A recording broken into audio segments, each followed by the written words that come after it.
E Mariana, beleza? Eu vou começar a gravação aqui e vou disponibilizar para vocês os conteúdos na medida em que eu for explicando aquilo que eu estiver, na medida em que eu for passando por aquilo que eu estiver explicando, tá? Para vocês tomarem nota. Eu peço para vocês pegarem a Constituição de vocês, deixarem próximo de vocês, porque hoje nós vamos ler alguns artigos importantes, tá? Como eu sempre, essa aula vai ter duração de 40, 50 minutos. Se passar um pouco, a ideia é que passe um pouco disso, tá? Não vá muito além disso, não. Hoje eu quero falar do princípio da capacidade contributiva, que é um reflexo do princípio da isonomia tributária. Quero falar mais especificamente dos meios de exteriorização da capacidade contributiva. O que isso significa? Significa que nós temos mecanismos por meio dos quais nós podemos operacionalizar o princípio da capacidade contributiva, ou seja, nós podemos utilizar de mecanismos para que a tributação considere a capacidade do contribuinte, a capacidade econômica do contribuinte, para fins de quantificação do tributo a ser pago. Que técnicas são essas? Nós temos 3 técnicas que incidem principalmente sobre alíquotas. E essas técnicas são as técnicas da progressividade, da proporcionalidade e da seletividade. Se vocês baixaram um material que eu enviei mais cedo para a colega de vocês, né, para a Karina, não sei se ela já enviou para vocês, mas esse material já está atualizado nessa parte, tá? Se vocês ainda não baixaram, eu vou compartilhar com vocês uma tela aqui, ó. Então, agora nós vamos falar dos meios de exteriorização da capacidade contributiva, que são técnicas utilizadas para que na tributação o legislador considere a capacidade econômica do contribuinte e que isso gere reflexos no quantum de tributo que esse contribuinte vai pagar, tá certo? Um detalhe, como eu disse para vocês, o princípio da capacidade contributiva é um dos reflexos do princípio da isonomia tributária que nós estamos estudando. Então, toda a explicação que eu vou fazer na aula de hoje ainda está localizada dentro do princípio da isonomia tributária. Na aula passada, nós gastamos um grande tempo para explicar a interpretação objetiva do fato gerador. Agora, a minha atenção vai se voltar para a capacidade contributiva, mais especificamente para os meios de exteriorização da capacidade econômica na hora de tributar. A primeira dessas técnicas é a progressividade. O que é a progressividade? Eu estou aqui projetando para vocês e eu queria que vocês tomassem nota. Progressividade, meus caros, é uma técnica que prevê alíquotas diferenciadas conforme o aumento da base de cálculo do tributo. Ou seja, quanto maior for a base de cálculo do tributo, maior será a alíquota. A alíquota acompanha, portanto, progressivamente o aumento da base de cálculo, de modo que se a base de cálculo é maior, a alíquota é maior. Então, há um aumento progressivo do valor do tributo.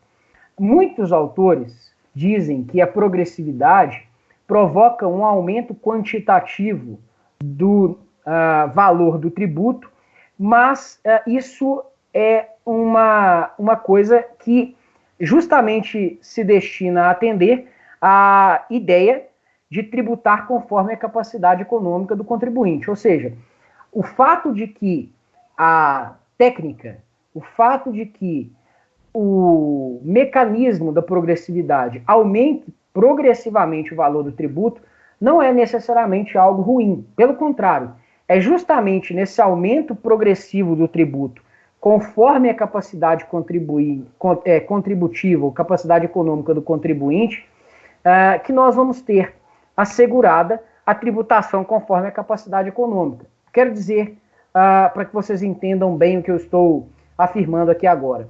Se o sujeito tem uma renda muito grande, nada mais justo que ele pagar um tributo maior. do que aquele que tem uma renda pequena. E justamente para preservar na tributação o respeito à capacidade econômica de cada um desses contribuintes, eu vou fazer incidir sobre aquele que tem uma renda menor uma alíquota menor e sobre aquele que tem uma renda maior, uma alíquota maior. Então, na progressividade, a quantidade a ser paga a título de tributo vai variar conforme a base de cálculo do tributo aumentar, porque sobre essa base de cálculo incidirão alíquotas diferenciadas conforme o tamanho dessa base de cálculo. Tá certo? Há autores que dizem que a progressividade ela tem duas possibilidades, ou seja, ela tem dois desdobramentos, ela se desdobra em duas modalidades: a progressividade fiscal e a progressividade extrafiscal. Deixa eu explicar isso para vocês. Vocês já entenderam? Eu vou projetar aqui de novo para que vocês possam tomar nota.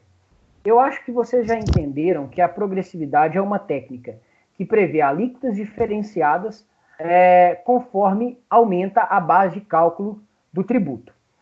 O que eu quero dizer agora é que essa incidência de alíquotas diferenciadas, ela pode ter duas finalidades. A primeira, meramente arrecadatória, e a segunda, a finalidade de fomentar determinadas condutas ou de interditar, ou melhor, de gerar uma... Deixa eu só apagar aqui, que a Brenda está com... De fomentar condutas ou de inibir determinados comportamentos. Eu vou repetir. A incidência de alíquotas diferenciadas progressivamente ao aumento da base de cálculo, ela pode ter uma finalidade fiscal, é o que acontece no imposto de renda. Ou ela pode ter uma finalidade extrafiscal, ou seja, esta incidência de alíquotas diferenciadas conforme aumenta a base de cálculo pode ter a intenção de fomentar condutas, ou seja, de incentivar determinados comportamentos, ou de inibir determinadas condutas, inibir determinados comportamentos. Por isso se diz que a progressividade ela se desdobra em duas modalidades: a progressividade fiscal, que é meramente arrecadatória, e a progressividade extrafiscal, que é aquela que está relacionada à modulação de condutas, seja para incentivá-las ou desincentivá-las. Beleza? Tá claro isso aí? Entenderam? Me dá um feedback aqui. Joia. Além disso, meus caros, eu preciso dizer para vocês o seguinte: a progressividade ela tem previsão expressa na nossa Constituição, pelo menos em relação a 3 impostos específicos. O primeiro deles é o imposto de renda. Então, eu queria convidar vocês a abrir a Constituição de vocês no artigo 153, parágrafo 2º, inciso 1. Eu vou parar de compartilhar a tela, depois eu volto lá. Olha comigo aqui, acompanha a leitura do 153, parágrafo 2º, inciso 1. Diz assim: o imposto previsto no inciso 3, que imposto é esse? Imposto sobre a renda e proventos de qualquer natureza. Tá? Inciso 1. Será informado pelos critérios da generalidade, universalidade e progressividade na forma da lei. O que isso significa? Deixa eu dar ela para vocês, para ficar mais fácil de vocês tomarem nota. Isso significa que o imposto de renda ele é geral, porque ele é aplicável a todos os contribuintes que pratiquem a sua hipótese de incidência, ou seja, basta que a pessoa aufira renda, venha ela de uma atividade lícita ou ilícita, para surgir o fato gerador do imposto de renda. Então, ela é geral, ela se aplica a todos os contribuintes.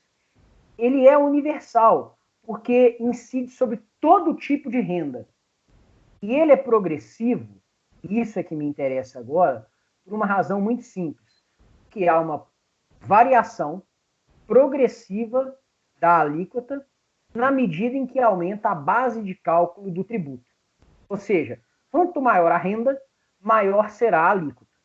Nós sabemos, e isso né, fica claro quando você se atenta para o imposto de renda, que a progressividade do imposto de renda é uma progressividade fiscal, ou seja, ela tem preocupação arrecadatória. Ela não é preocupada com o fomento de determinadas condutas ou com a inibição de determinadas condutas. Além disso, é preciso dizer o seguinte, que para preservar essa progressividade, são criadas faixas de tributação dentro do imposto de renda. E no material que eu disponibilizei para vocês, eu utilizei o livro do Sabag. Em 2015, a gente tinha 4 faixas de tributação e uma faixa de isenção. Esses valores eles são atualizados, mas uma das críticas que se fazem, uma das críticas que são dirigidas a essas 4 faixas de tributação é que elas levam em consideração um patamar de base de cálculo muito pequeno, ou seja, qual que é a base de cálculo para a incidência da alíquota? É o valor que vai, olha aqui, ó, de R$ 1.787,77 a R$ 2.697,29. Sobre essa base de cálculo incide uma alíquota de 7,5%. Isso aqui em 2015, tá, gente?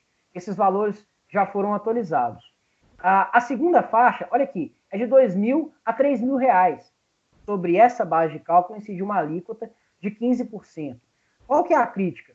Você tem uma diferenciação muito pequena de renda aqui, que apesar de fazer diferença, ela não justificaria um acréscimo tão grande da alíquota. Você poderia ter outras faixas de tributação. Por que isso não acontece? Vontade política. Falta de vontade política. Tá? E olha que coisa curiosa. Acima de R$ 4.463,81 em 2015, você pagaria a alíquota de 27,5%. Não importa se você ganha R$ 5.000 ou se você tem um rendimento acima de R$ 200.000. Por exemplo, não importa, você vai pagar 27,5% sobre a sua renda. Isso, em termos proporcionais, significa que aquele que tem mais dinheiro vai pagar proporcionalmente menos tributo do que aquele que tem menos dinheiro. Porque o impacto da tributação, apesar da progressividade da alíquota, vai ser muito mais pesada sobre o sujeito que ganha 5.000 do que sobre o sujeito que ganha 100.000. Então, para de fato levar a sério a ideia da isonomia tributária, tributando de forma diferenciada aquelas pessoas que têm capacidade econômica menor e maior, você precisaria de ter novas faixas de tributação com alíquotas mais equilibradas entre essas faixas. Isso seria o ideal. Infelizmente, nós estamos longe de atingir esse patamar e a explicação que se dá a isso é única e exclusivamente falta de vontade política. Tá certo? Mas o que me interessa nesse ponto aqui, além de destacar essas incongruências, é dizer o imposto de renda é um imposto que prevê expressamente que a tributação levará em conta o princípio da progressividade. Para aferir a capacidade econômica, eu vou me utilizar da técnica da progressividade, fazendo incidir alíquotas com patamares distintos conforme aumenta ou diminui a base de cálculo do tributo. O segundo tributo que tem previsão expressa na Constituição da progressividade é o IPTU. Vamos abrir lá? Vamos primeiro no artigo 182, parágrafo 4º. 182, parágrafo 4º. Vocês já devem ter estudado isso aqui em direito administrativo. Mas se não estudaram, é interessante ver agora. Vocês sabem que a propriedade urbana ela tem que cumprir uma função social.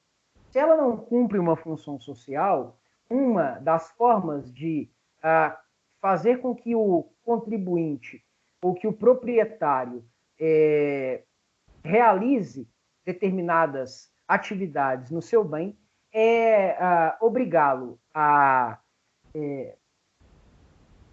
de acordo com a Constituição, né, obrigá-lo a gradativamente adotar algumas medidas, sob pena de, ao fim e ao cabo, ele perder essa propriedade. Que medidas são essas? Isso está previsto no artigo 182. Olha só, o artigo 182, na parte que me interessa, diz assim, ó, A política de desenvolvimento urbano, executada pelo poder público municipal, conforme diretrizes gerais fixadas em lei, tem por objetivo ordenar o pleno desenvolvimento das funções sociais da cidade e garantir o bem-estar de seus habitantes. Aí nós vamos lá para o parágrafo 4º. Ele fala assim: é facultado ao poder público municipal, mediante lei específica para a área incluída no seu plano diretor, exigir, nos termos da lei federal, do proprietário do solo urbano não edificado, subutilizado ou não utilizado, ou seja, aquele solo urbano que não cumpre a sua função social, né, que promova seu adequado aproveitamento sob pena sucessivamente de 1. Parcelamento ou edificação compulsória. 2. Imposto sobre propriedade predial e territorial urbana progressivo no tempo. Isso aqui é que me interessa na nossa aula de hoje. Primeiro, ele pode ser obrigado a fazer o quê? A parcelar ou edificar compulsoriamente o terreno. Se ele não fizer isso, depois de um tempo, vai incidir sobre o terreno um IPTU progressivo. Esse IPTU progressivo, meus caros, é um IPTU que vai variar a sua alíquota conforme o tempo. E depois de passado um determinado tempo, autoriza-se, inclusive, a desapropriação com o pagamento de indenização mediante títulos da dívida pública, tá, desse imóvel. Então, vejam, o IPTU progressivo, aqui, ele tem uma finalidade extrafiscal, porque ele pretende compelir o contribuinte a edificar o solo. Aqui, a finalidade de tributação progressiva não é apenas arrecadatória, tá certo? Ela tem uma finalidade extrafiscal. Vou compartilhar de novo. Mas também na previsão do artigo 156, parágrafo 1º, inciso 1 e 2, que foi acrescentado à Constituição pela emenda constitucional número 29, a previsão de uma progressividade do IPTU que é fiscal. Vamos a ele? Artigo 156, parágrafo 1º. Pode abrir lá para mim. 156, parágrafo 1º. E o inciso que me interessa, os incisos que me interessam são os incisos 1 e 2. Tá? Dizem assim os dispositivos a qual eu me refiro. Sem prejuízo da progressividade no tempo, aquela lá do 182, parágrafo 4º, inciso 2. Tá? A que se refere o 184, parágrafo 4º, inciso 2, o imposto previsto no inciso 1 poderá. Qual é o imposto previsto no inciso 1? É exatamente o IPTU. Ele poderá ser progressivo em razão do valor do imóvel e ter alíquotas diferenciadas de acordo com a localização e o uso do imóvel. Aqui, gente, a progressividade é fiscal, porque ela leva em conta o valor do imóvel e a localização de uso do imóvel. Quanto maior for o valor do imóvel ou quanto mais nobre for a área, maior será a tributação para fins de aumentar a arrecadação. Então, no IPTU, a gente tem uma progressividade extrafiscal e uma progressividade fiscal. Curiosamente, nós vamos ver daqui a pouquinho, o Supremo Tribunal Federal ele tem uma súmula que diz que é inconstitucional uma lei municipal que tem estabelecido, antes da emenda constitucional número 29, alíquotas progressivas do IPTU, salvo a destinada para assegurar o cumprimento da função social da propriedade. Isso significa que antes da emenda constitucional número 29, só se admitia, de acordo com o Supremo, a progressividade extrafiscal do IPTU. Após a emenda constitucional número 29, passou-se a admitir, além da progressividade extrafiscal, a progressividade fiscal. Beleza? Isso, inclusive, é objeto de súmula, a súmula que eu vou projetar daqui a pouquinho para vocês. O terceiro imposto que tem uma progressividade explícita, expressa na Constituição, é o ITR. ITR, abre lá para mim, o 153, parágrafo 4º, inciso 1. Diz assim, 153, parágrafo 4º, inciso 1. Compete à União tributar, instituir imposto sobre. Aí vamos lá. Inciso, parágrafo 4º, né? Parágrafo 4º. O imposto previsto no inciso 6 do caput. Qual que é o imposto previsto no inciso 6? O Imposto sobre Propriedade Territorial Rural. É o famoso ITR. Tá? Esse imposto, olha só, inciso 1, que é o inciso que me interessa agora. Ele será progressivo e terá suas alíquotas fixadas de forma a desestimular a manutenção de propriedades improdutivas. Claramente, gente, a progressividade do ITR, ela tem uma finalidade o quê? Uma finalidade extrafiscal. Porque ela pretende preservar o quê? Ela pretende preservar a função social da propriedade rural, certo? Isso também se dá com o IPTU, e isso desde a redação originária da Constituição, conforme a gente leu no artigo 182, parágrafo 4º. Tá certo? Agora, em relação à progressividade, nós temos duas súmulas do STF que eu queria que vocês anotassem aí. É a súmula 656 e a súmula 668. A primeira diz assim: é inconstitucional lei que estabelece alíquotas progressivas para o Imposto sobre Transmissão Intervivos de Bens Imóveis, ITBI, com base no valor venal do imóvel. Vou repetir. Diz assim a súmula 656. É inconstitucional a lei que estabelece alíquotas progressivas para o Imposto de Transmissão de Bens Imóveis Intervivos, o ITBI, com base no valor venal do imóvel. Então, de acordo com o entendimento sumulado do Supremo Tribunal Federal, você não poderia estabelecer alíquotas progressivas em relação ao ITBI, tendo como base o valor de venda de um imóvel. A segunda súmula que me interessa, é a de número 668, que está aí projetada para vocês. Diz assim a súmula 668.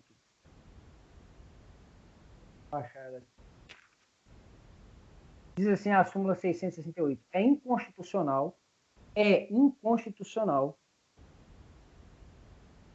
lei municipal que tenha estabelecido, antes da emenda 29, alíquotas progressivas para o IPTU, salvo se destinadas a assegurar o cumprimento da função social da propriedade urbana. Eu estou só fazendo uma conferência aqui no meu código e eu não tenho certeza se essa súmula foi convertida em súmula vinculante. Eu esqueci de fazer essa anotação antes da aula. Eu vou conferir depois com calma. Se ela tiver sido convertida em súmula vinculante, eu falo para vocês mais tarde. Mas, pelo menos dando uma passada de olho rápida aqui, eu não estou encontrando. Então, eu acredito que não, que ela ainda não é uma súmula que tem status de súmula vinculante. Ela é uma súmula, portanto, normal do STF. Certo?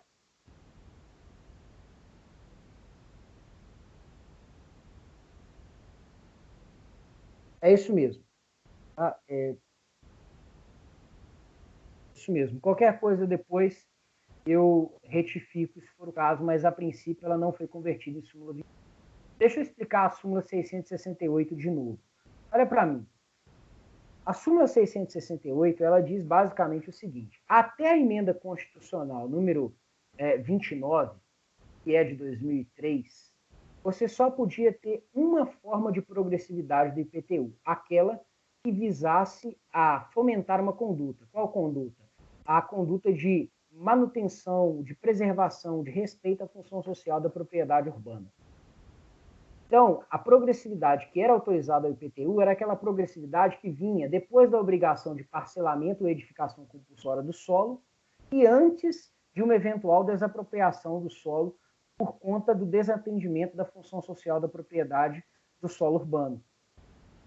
Não havia possibilidade da progressividade fiscal desse tributo. Pois bem, isso significa que, para o Supremo, a progressividade fiscal só poderia ser estabelecida por meio de emenda à Constituição e não por meio de lei. De modo que toda lei municipal que tivesse instituído uma progressividade das alíquotas conforme o valor do imóvel ou a sua localização era considerada, antes da emenda 29, inconstitucional. Tá certo? Agora não mais, porque a Constituição autoriza expressamente que haja uma progressividade fiscal em relação ao IPTU. Combinado? Bom, então vamos adiante. Vamos adiante. Além desses 3 impostos que eu mencionei, o imposto de renda, o IPTU e o ITR, nós temos 2 impostos em que a progressividade é dita implícita. O primeiro deles é o IPVA. De acordo com o entendimento dos nossos tribunais superiores, a progressividade do IPVA ela veio a lume de forma implícita, com a emenda constitucional número 42 de 2003. Por quê? Porque a partir daí viabiliza-se uma diferenciação de suas alíquotas em função do tipo e da utilização do veículo. Vamos ler o artigo 156, parágrafo 6º da Constituição. 156, parágrafo 6º da Constituição. Abre lá para mim. 156, parágrafo 6º da Constituição.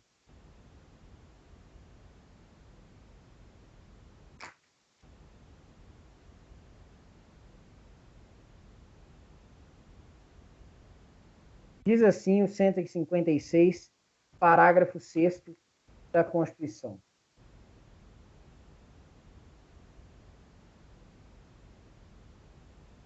Perdão, 156 não, 155, parágrafo 6º da Constituição. Diz assim, 155, parágrafo 6º. O imposto previsto no inciso 3, qual que é o inciso 3? Que fala do IPVA, tá? Ele terá alíquotas mínimas fixadas pelo Senado Federal, isso aqui não me interessa o inciso 2. Poderá ter alíquotas diferenciadas em função do tipo da utilização. Ou seja, se eu tenho alíquotas diferenciadas em função do tipo de veículo, o tipo de veículo automotor ou da utilização do veículo automotor, eu estou autorizando implicitamente que sobre o IPVA nós tenhamos a incidência do princípio da capacidade contributiva a partir da técnica da progressividade.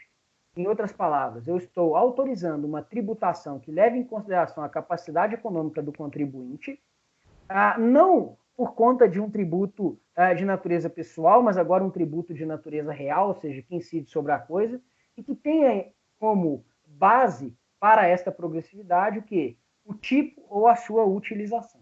Perfeito? Além disso, existe uma grande polêmica em relação à progressividade do ITCMD, o Imposto sobre Transmissão Causa-Mortes ou de doação. Deixa eu disponibilizar para vocês a tela. Veja bem, até 2013, o STF não admitia a progressividade do ITCMD. Ele dizia que o ITCMD não era um tributo de natureza pessoal e, portanto, não haveria que se falar em respeito à capacidade contributiva com base na técnica da progressividade incidente sobre esse tributo. Só que, a partir de 2013, a gente teve uma mudança do entendimento do Supremo. Por quê? Porque num agravo regimental em recurso extraordinário, esse que está aqui, ó, de relatoria do ministro Marco Aurélio, a maioria do Supremo declarou constitucional a progressividade do TCMD.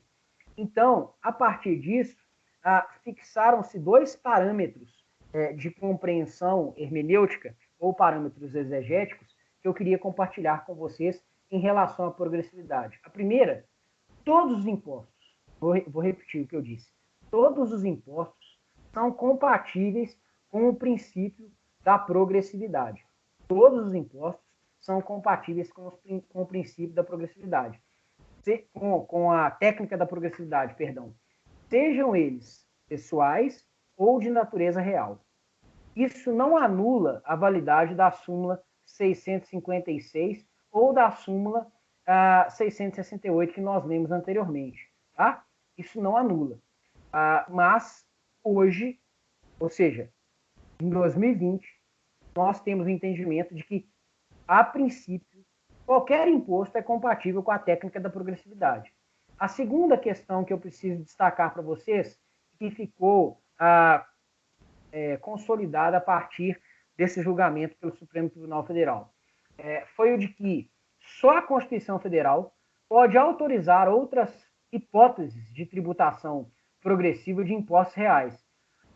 Isso significa que a progressividade ela vai ser estabelecida, em regra, pela Constituição e necessariamente pela Constituição em relação aos impostos reais, ou seja, impostos que incidem sobre coisas, sobre propriedade de bens, tá certo? Por quê?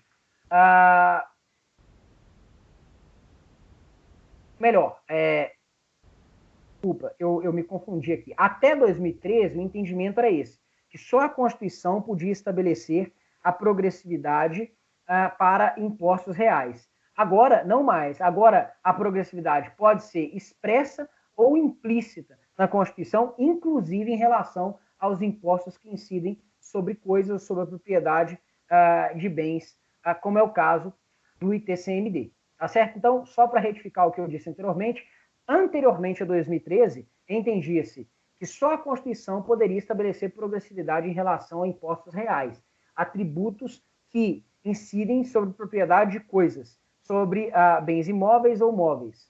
Hoje não mais. Hoje, o entendimento que prevalece no Supremo é o de que não só a Constituição pode fazer isso, o que se manifesta, por exemplo, no caso da tributação do ITCMD, conforme a virada jurisprudencial que nós tivemos. Então, para sintetizar o que eu falei até aqui, capacidade contributiva, ela é um reflexo da isonomia tributária. Segundo a capacidade contributiva, segundo o princípio da capacidade contributiva, a tributação deve levar em consideração a capacidade econômica do contribuinte. Existem técnicas para que a tributação respeite essa lógica. A primeira técnica é a técnica da proporcionalidade, que diz basicamente, da progressividade, melhor dizendo, que diz basicamente o seguinte, que o valor do tributo deve variar conforme o aumento da base de cálculo. Nós temos alíquotas diferenciadas de acordo com a base de cálculo que vai ser tributada. Quanto maior a base de cálculo, maior a alíquota, de modo que a tributação será progressiva e, com isso, respeitará a capacidade contributiva daquele que paga o tributo, a capacidade econômica daquele que paga o tributo. No entanto, essa não é a única técnica de levar a sério, ao menos em tese, o princípio da capacidade econômica. A segunda técnica é a técnica da proporcionalidade. Não confundam. Há a técnica da progressividade e a técnica da proporcionalidade. A técnica da proporcionalidade, ela faz diferente. Ela fala o seguinte, a alíquota não vai variar, ela vai ser a mesma. Ela vai ser a mesma e ela vai incidir independentemente da base de cálculo. Aí você deve estar se perguntando assim, como assim? Como que ela respeita, então, a capacidade contributiva? Os defensores da técnica da proporcionalidade dirão o seguinte, simples, quem tiver mais, paga mais. Quem tiver menos, paga menos. Qual que é o problema da técnica da proporcionalidade? Ela não considera o impacto que a tributação tem sobre aquele que paga o tributo. Porque se a alíquota é a mesma, se ela é 10% sobre a base de cálculo, e aquele que está pagando o tributo recebe menos, o impacto dessa tributação sobre a sua renda é muito maior do que o impacto que essa mesma tributação vai ter sobre aquele que tem mais renda. Então, em tese, vejam que coisa curiosa. Em tese, ao invés de garantir o respeito à capacidade econômica do contribuinte no momento da tributação, muitos dirão que a progressividade, na verdade, ela faz com que o tributo tenha um caráter regressivo. Ou seja, ao contrário do que acontece na progressividade, ou seja, nós temos um aumento da quantidade de tributação de acordo com o aumento da base de cálculo. Aqui não, aqui você tem um aumento do tributo inversamente proporcional à base de cálculo do tributo, que a alíquota se mantém a mesma. Isso leva em consideração o quê? O impacto econômico do tributo. Eu estou compartilhando com vocês aqui algumas informações. Olha só, para que vocês fixem o que eu acabei de falar. Primeiro, a técnica da proporcionalidade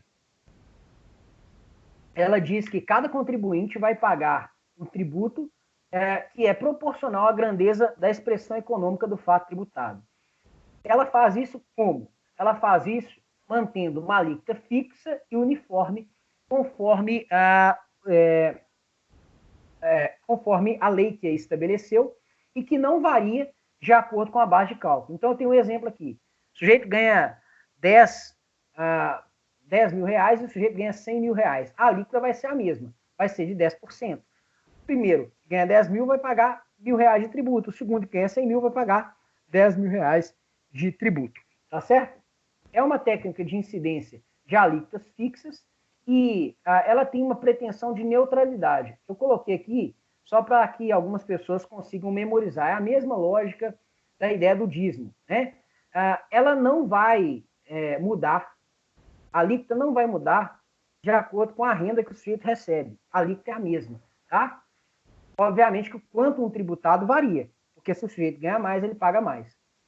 A proporcionalidade, ela não tem... A proporcionalidade é a lógica do sistema tributário brasileiro? Não, no sistema tributário brasileiro, Brenda, como eu disse para vocês, você tem tributos progressivos e tem tributos proporcionais, tá certo? Um exemplo de tributos proporcionais são os tributos indiretos. Por exemplo, ICMS. Você compra mais, você paga mais tributo. Não importa quem está comprando. Depende do tipo de tributo. Ela é só mais uma técnica que tenta levar em consideração a capacidade contributiva. Tá bom? Entendeu? Joia. Então, olha aqui, ó. Ela não tem previsão explícita na Constituição, tá? O que significa que os impostos proporcionais são quais impostos? Os não progressivos. Exatamente porque uma diz o contrário do que diz a outra, né? Então, os tributos que serão aferidos com base na técnica da proporcionalidade são aqueles que não devem respeitar a progressividade das alíquotas, tá certo? Uma coisa curiosa, como eu disse para vocês, é que isso acaba implicando, ao invés, né, de uma tributação justa, uma tributação regressiva, tá? Alguns dirão que a proporcionalidade ela acarreta uma progressividade às avessas. Quem diz isso é o Eduardo Sabag, tá certo? E ele faz até uma consideração interessante aqui, ó. Olha só, ela indica uma má gestão da nossa carga tributária, definida como uma relação entre a totalidade de tributos pagos pela sociedade e o PIB. Ele está falando o seguinte, que como grande parte dos tributos não progressivos vai ser proporcional, você tem uma incidência tributária muito mais pesada sobre quem ganha menos do que sobre quem ganha mais. Isso é o que ele chama de progressividade às avessas. Tá bom? Então, deixa eu voltar aqui. Eu já estou chegando a quase 40 minutos de aula. Calor imenso aqui no meu quarto, que eu esqueci de ligar o ventilador. Eu vou só pedir um tempinho para vocês para ligar ele aqui, gente. Só um minuto.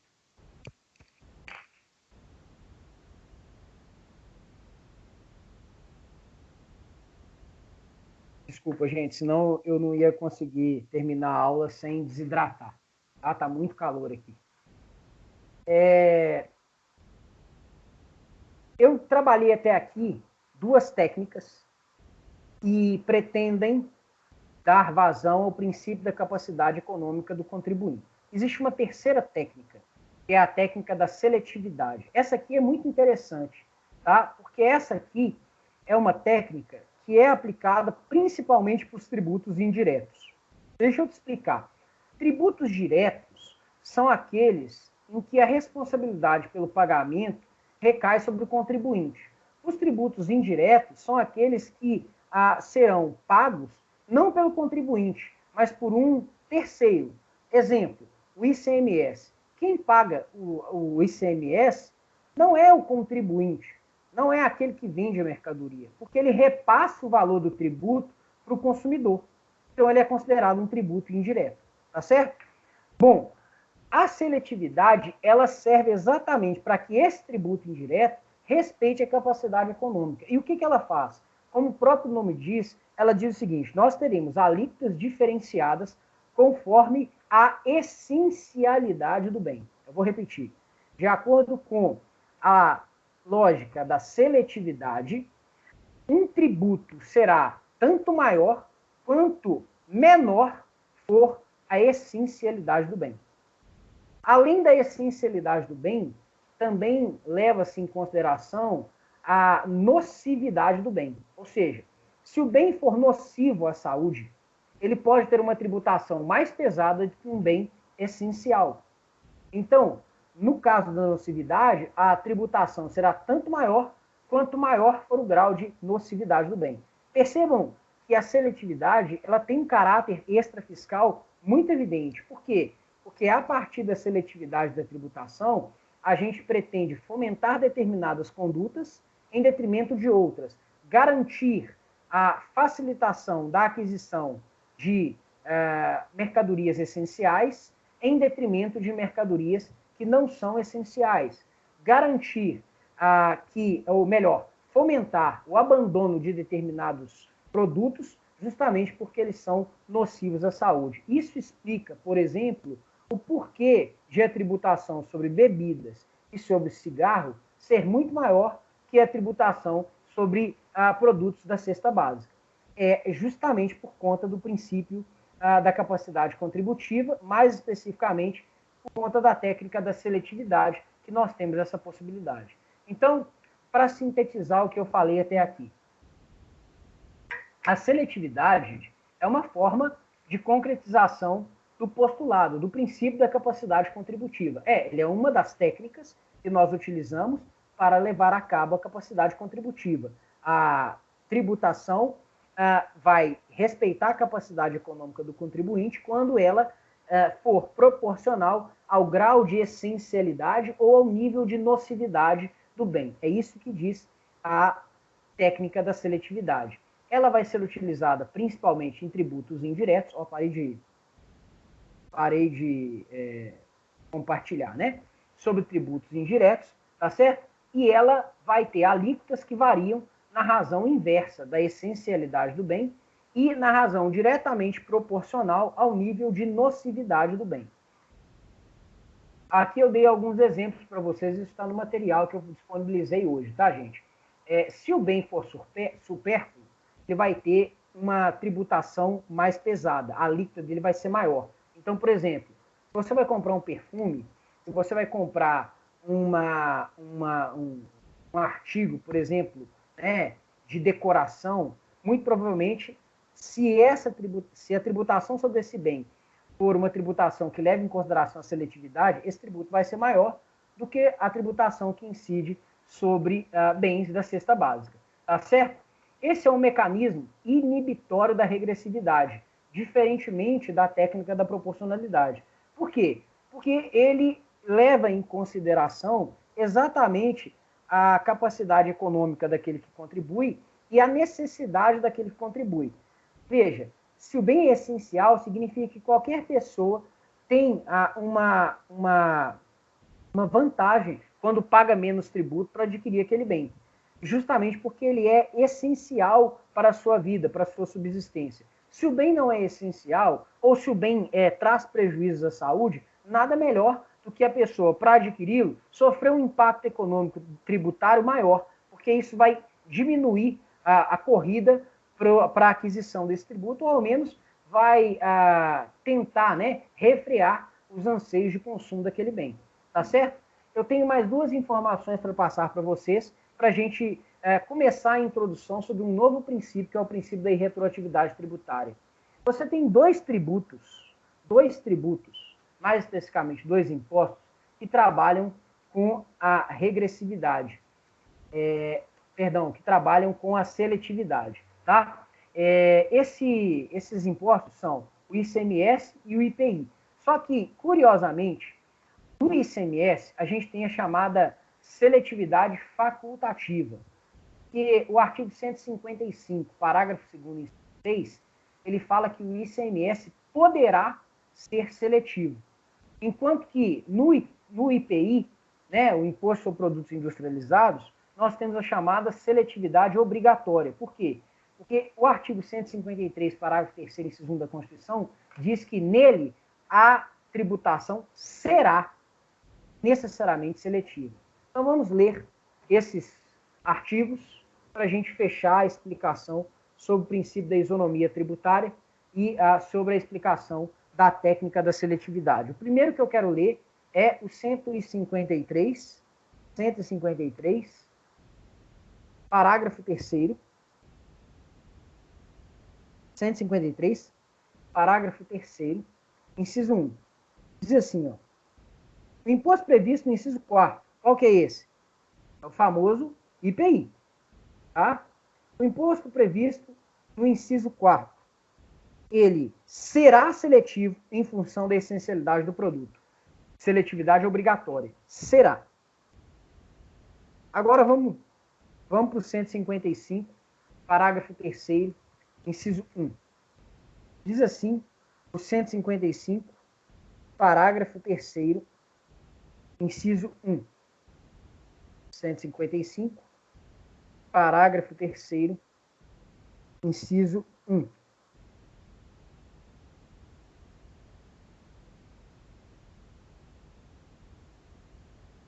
Perdão, estou falando errado. 155, parágrafo 2º, inciso 3. 155, parágrafo 2º, inciso 3. Diz assim, ó, o imposto previsto no inciso 2 atenderá ao seguinte. O inciso 2, meus caros, diz respeito ao ICMS, tá? O inciso que eu quero aqui é o inciso 3. Ele atenderá ao seguinte. Poderá ser seletivo em função da essencialidade das mercadorias e serviços. Isso significa que a seletividade dele é facultativa. Poderá, não necessariamente será. Beleza? Só para a gente fechar a aula de hoje, inteirando aí os 50 minutos de aula, eu queria falar um pouquinho de um outro princípio, que é o princípio da irretroatividade tributária. Pessoal, deixa eu voltar aqui. O princípio da irretroatividade tributária, ele está previsto no artigo 150, inciso 3, a linha A. Veja, a gente já estudou o 150, inciso 1º, que é o da legalidade. A gente já estudou o 150, inciso 2, que é o da isonomia, a gente acabou de estudar. A gente já estudou o 150, inciso 3, a linhas B e C, que é o princípio da anterioridade, anual e nonagesimal, e agora vamos estudar o 150, inciso 3, a linha A, que diz basicamente o seguinte: sem prejuízo de outras garantias asseguradas ao contribuinte, é vedado à União, aos Estados, ao Distrito Federal e aos municípios, inciso 3, cobrar tributos em relação a fatos geradores ocorridos antes do início da vigência da lei que os houver instituído ou aumentado. O que eu quero explicar no finalzinho dessa aula é a função cumprida pelo princípio da irretroatividade tributária. Meus caros, toda lei tributária, ela gera efeitos da sua publicação em diante. Ela não alcança fatos geradores pretéritos. Por isso, ela é irretroativa. Há algumas mitigações a esse princípio, de acordo com alguns autores. Mas isso é visto com muita ressalva, porque haverá divergência em relação a como se interpretar essa mitigação. Deixa eu dar um exemplo para você, e na aula que vem eu vou trabalhar ele com um pouquinho mais de profundidade. No CTN, você tem a previsão de um artigo, que é o artigo 106. Ele diz o seguinte, que a lei expressamente interpretativa, ela não necessariamente tem que respeitar o princípio da irretroatividade, ou seja, ela vai incidir, inclusive, sobre fatos pretéritos, tá certo? Só que isso, meus caros, isso não diz respeito a uma lei que aumente ou institua uma exação tributária. Isso diz respeito a uma lei meramente interpretativa, tá? Isso, portanto, não pode impactar negativamente sobre o contribuinte. O princípio da irretroatividade tributária, ele é uma garantia constitucional do contribuinte, ele é um direito fundamental do contribuinte. Ele também preserva a segurança jurídica e a não surpresa do contribuinte, justamente porque o contribuinte sabe que aquele fato só vai ser tributado a partir da lei em diante e não anteriormente. Por porque senão era muito fácil. Eu podia criar uma lei agora e começar a cobrar tributos em relação a fatos que antes dessa lei não eram tributados. Isso é uma forma de perseguir inimigos. Então, o princípio da irretroatividade tributária, assim como o princípio da legalidade tributária, e com isso eu encerro a minha aula, ele é um corolário, ele é um reflexo do Estado de Direito. Ou seja, ele é uma limitação ao exercício do poder de tributar. Tributo só pode incidir da lei que o instituiu em diante, nunca para trás. Ele sempre vai incidir para frente. Por isso a lei é irretroativa, daí a ideia de irretroatividade tributária. Tá certo? Na próxima aula, a gente aprofunda a explicação desse princípio e eu disponibilizo para vocês um material atualizado em relação a isso. Ficou alguma dúvida, pessoal? E diz aqui, vocês entenderam bem o que eu expliquei para vocês? Ficou alguma dúvida ou não? Não? Então eu vou me despedir de vocês. Não deixem de gravar a aula. E na quinta-feira a gente se encontra novamente na nossa aula de Direito Constitucional. Tá certo? Boa noite, pessoal. Até mais.